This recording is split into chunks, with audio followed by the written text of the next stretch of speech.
자, 안녕하세요. 암호화폐와 리플 XRP 정보를 전달해드리는 리에남입니다. 여러분들 좋은 아침 보내고 계시길 바랍니다. 오늘은 7월 26일 화요일입니다. 암호화폐 시장이 어제 제 영상이 업로드 되자마자 하락하더니 현재 비트코인은 22,000불, 이더리움은 1,500불, XRP는 34센트대에서 잠깐 멈칫한 모습입니다. 자, 그럼 오늘 내용 바로 시작하겠습니다. 아마 미국 경제에 있어서 올 여름 중 가장 중요한 한 주가 이번 주가 아닐까 생각이 듭니다. 이번 주 중에 발표되는 뉴스들이 참 많죠. 일단 빅테크들의 실적 보고서 차례대로 나열하자면 마이크로소프트, 구글, 페이스북, 메타, 애플, 그리고 아마존이 모두 실적 보고서를 이번 주에 발표할 예정이고, 미국 시간으로 27일, 한국 시간으론 28일 새벽 3시쯤 FOMC 미팅에서 제롬 파월이 금리 인상 내용을 발표할 예정이고, 게다가 28일 한국 시간으론 29일 새벽 3시 반쯤 미국의 2분기 GDP 성장률도 발표된다고 합니다. GDP 성장률이 이번에도 마이너스로 나온다면 사전적 정의를 따라 이미 경기 침체가 온 거라고 볼 수 있는데요. 미 연준은행 중 하나인 아틀란타 은행은 이번 분기도 저번과 같은 마이너스 1.6%를 예상하고 있다고 합니다. 게다가 여태 금리 인상의 영향으로 이번 빅테크들 실적 발표가 예상보다 안 좋지 않을까 하는 걱정도 있습니다. 이미 기대치를 낮추고 있는 시장이지만 영향을 줄 수 있는 요소들이 많이 흔들리는 경제 상황이기 때문에 예상 수치를 벗어날 확률이 전보다는 높을 것 같습니다. 무엇보다 만약 이 모든 뉴스들이 부정적으로 나온다면 언론에서 어떻게 보도되느냐에 따라서 또 패닉이 있을 수도 있으니 이번 주는 특히나 조심해야겠습니다. 개인적으로는 변동성이 심한 한 주를 예상하고 있습니다. 자, 그럼 본격적으로 오늘 주요 내용들 한번 짚어보겠습니다. 자, 리플 관련 뉴스입니다. 작년에 리플과 파트너십을 맺은 카타르의 QNB 은행이 작년 터키에 이어 이번엔 필리핀의 차이나뱅크와도 리플넷을 통한 송금 서비스를 런칭했다고 합니다. QNB 은행은 아프리카와 중동 지역을 통틀어서 가장 큰 금융기관이라고 하는데요. 여기 보시면 이제 QNB 은행을 이용하면 필리핀 어떤 은행으로든 리얼타임 송금이 가능하다고 합니다. 리얼타임이라고 하면 정확히는 늦어도 다음날 아침까지라고 하네요. 보도기사 사진엔 제가 또 좋아하는 나빈 굽타가 뭔가 QNB 은행과 필리핀의 차이나뱅크와의 협약에 중간 역할을 해주는 듯한 모습입니다. QNB 은행의 매니저 아델 알말키는 리플과의 파트너십을 통해 고객들이 필요로 하는 빠르고 안전한 송금이 가능해졌다. 리플의 나빈 굽타는 중동에서 가장 큰 파트너인 QNB 은행을 통해 계속해서 더 많은 국가들과 연결되어서 좋다.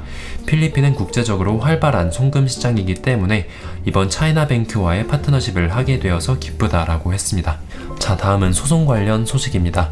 얼마 전 SC가 토레스 판사한테 존 디튼 변호사와 XRP 홀더들을 이 소송에 관여하지 못하게 추방해달라는 요청을 했었죠. 이에 대한 답변을 지난밤 존 디튼 변호사가 제출했습니다. 존 디튼 변호사는 답변문에서 본인과 홀더들이 이 소송에 왜 계속 참여해야 하는지 5가지 이유를 들었는데요. 그중 3가지만 말씀드리자면, 첫째, 우리가 소송에 참여하는 이유는 애초에 SC가 XRP 자체가 증권이라고 주장한 데에 있다. 우리의 참여는 그들이 자처한 일이다. XRP 자체가 증권이라고 SC가 주장하는 이상 우리는 소송에 관여할 자격이 있다.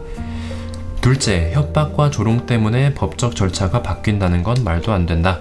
나 자신도 협박을 받고 절대로 협박을 조장한 적이 없으며 법을 어긴 적도 없다. 내가 컨트롤할 수 없는 부분에 대해서 나와 XRP 홀더들이 불이익을 받는 건 합당하지 않다.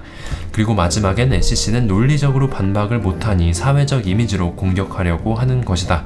이미 참여가 허락된 마당에 존 디튼과 XRP 홀더들의 주장이 잘못되었다면 주장에 대한 반박을 하면 될 텐데 SC는 존 디튼을 상대로 캐릭터 어세시네이션을 하고 있습니다. 이게 정확한 것 같습니다. SC는 존 디튼이 협박을 조장했다라는 식의 이미지를 판사한테 심어주면서 주장에 대한 논리적인 반박이 아닌 주장을 하는 사람의 이미지를 공격하는 오류를 범하고 있는 겁니다. 존 디튼은 흰머넷 조사를 강력히 요구하고 있기 때문에 SC에게 아주 위험한 인물이고 어떻게 해서든 끌어내려고 하는 거겠죠. 자, 이제 소송에서 우리가 기다리고 있는 건 첫째, SC의 흰먼 이메일 관련 넷번 판사 판결에 대한 항소서입니다. 바로 내일이면 SC가 토레스 판사한테 이 항소서를 제출할 텐데, 제가 궁금한 점은 SC도 정말 더 이상 할 말도 없을 테고 토레스 판사도 이미 SC가 이 항소서에서 어떻게 나올지 다 꿰뚫고 있는 상황에 토레스 판사가 얼마나 빨리 판결을 내리느냐입니다. 트위터 커뮤니티 변호사들은 한 달을 예상하고 있는데 그러면 벌써 8월 말 이미 약식 판결 모션이 제출된 시점이겠죠. 그것보다는 빨리 이 흰먼 이메일 관련해서 마지막 최종 판결이 나와야 올해 합의 가능성도 더 높아지기 때문에 개인적으로는 빨리 판결을 내주셨으면 좋겠습니다. 자, 다음은 CBDC에 관한 이야기입니다. CBDC 시대는 우리가 좋던 말던 무조건 올 거라고 생각합니다. 문제는 어느 기술이 사용되느냐인데, 저번에 제가 CBDC 개발에 있어서 프라이빗 XRP 레저의 경쟁 블록체인 기술들에 대해서 말씀드렸었는데요. 그중 하나가 컨센시스의 쿼럼이었죠. 이더리움 공동 개발자 컨센시스의 창립자 그리고 빌 흰먼의 친구 조셉 루빈이 이더리움은 CBDC 기술에 있어서 다른 체인들보다 앞서 있다라고 말한 적이 있고, 실제로 쿼럼은 BIS의 실험 프로젝트에도 많이 등장을 하기 때문에 주목할 필요가 있습니다. 한편 리플도 브래드 갈링하우스와 제임스 월리스 그리고 데이비드 슈워츠의 말에 따르면 현재 여러 국가들이 리플의 프라이빗 XRP 레저 기술을 이용해 CBDC 파일럿을 개발하고 있다고 합니다. 아직까진 G20 선진국 중 어떤 국가도 CBDC의 기반이 될 기술을 발표하지 않은 가운데, 오늘 제가 프라이빗 XRP 레저와 쿼럼을 비교했을 때 프라이빗 XRP 레저가 가지고 있는 이점을 하나 말씀드리겠습니다. 바로 이더리움처럼 복잡한 EVM이 없다는 거죠. 여기 보시면 2016년까지 JP모건에서 리드 엔지니어로 일하다 그만둔 카데나 네트워크의 창시자 윌 마르티노의 의견에 따르면 컨센시스의 쿼럼은 이더리움의 근본적인 문제점을 이어받아서 결국 별 진전이 없을 거라고 말한 적이 있습니다. 그에 더해 윌 마르티노는 쿼럼은 이더리움 기술을 산업적으로 쓰려고 했던 진지한 프로젝트지만 사실 이제는 마케팅용일 뿐 미래는 없다.